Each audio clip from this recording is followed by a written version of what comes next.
Hi, Caitlin Myler. This video is for Bush. you. Caitlin Bush. Caitlin Bush. Myler. So Caitlin asked me to show a video of how to rip out like half of a scarf. This is not good for if you made a mistake like one row ago. I can show you a different video for that. But if you have to go back pretty far, this is what you have to do. Sean is taping for me, and so he's going to come around so you can get a better view of my needles. So, come here.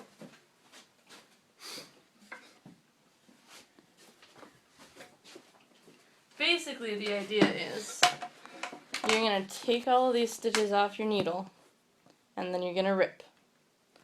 So you're just going to slide all of these off. And hopefully from the problem you were telling me about, you can sort of see how far you need to go. So you might have to go all the way down to here, you might have to go all the way down to here, wherever you have to go. I'm just going to go a couple of rows just to show you the idea. As you pull, you're just going to see more and more loops. Okay?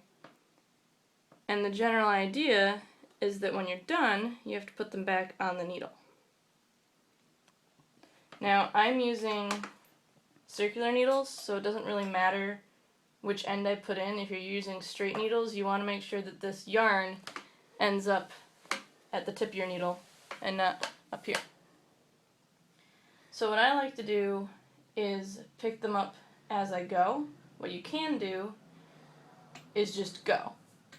But I like to do it a couple at a time. So what you basically want to do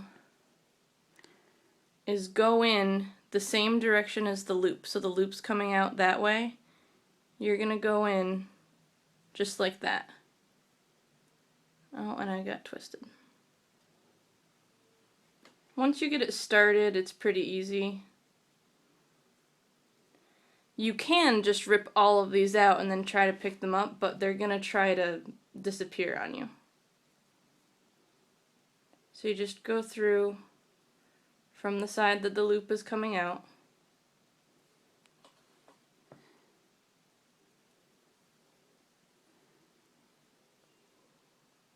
It's a little easier to see on mine because there's more than one color, but you should basically be okay unless you're using like black, because that's hard.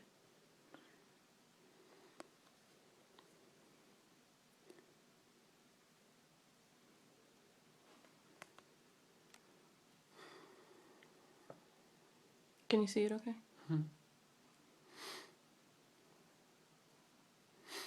She can also pull out until she counts the right number of stitches, if she can't tell. You know what I mean? Yeah, you should say that louder so she can hear you. You should say it because it's your video. So, Sean was saying that if you can't tell where you need to pull out to, you can count these loops. I think you said you were supposed to have 32, so you can pull out until you have that many. If you go in the wrong side, it's not a huge deal. It'll just end up kind of twisted and it'll be harder to knit that stitch when you get there. So I'd suggest just doing it this way, but if you realize that you've been going backward, I wouldn't really worry about it too much.